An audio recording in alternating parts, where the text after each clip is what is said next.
بعد ما الملك مينا وحد مصر ما كانش الطريق سهل. تاني أسرة فرعونية بدأت، وهي من أصعب الفترات في تاريخ مصر. صلي على النبي. مؤسس الأسرة التانية كان الملك حتب سخموي، واسمه معناه القوتين اتصالحوا، وده دليل إن الصراع كان موجود من البداية. بعده حكم رعنب، ثم نينتر، أشهر وأقوى ملوك الأسرة. وفي عهده حصلت اضطرابات ويمكن انقسام مؤقت في الحكم.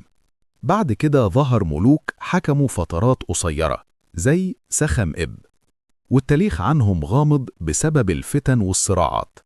لكن النهاية كانت مع الملك خع سخموي، آخر ملوك الأسرة التانية، واللي قدر يوحد البلد تاني ويقضي على الفوضى ويثبت الحكم بقوة الجيش. وبكده تاني أسرة فرعونية ما كانتش أسرة استقرار، لكن كانت أسرة إنقاذ. أنقذت الدولة المصرية ومهدت لعصر بناء الأهرامات. صلي على النبي. ولو عايز تكمل باقي أسر الفراعنة بالترتيب، اعمل لايك واشترك في القناة واستنى الجزء الجاي. For sure.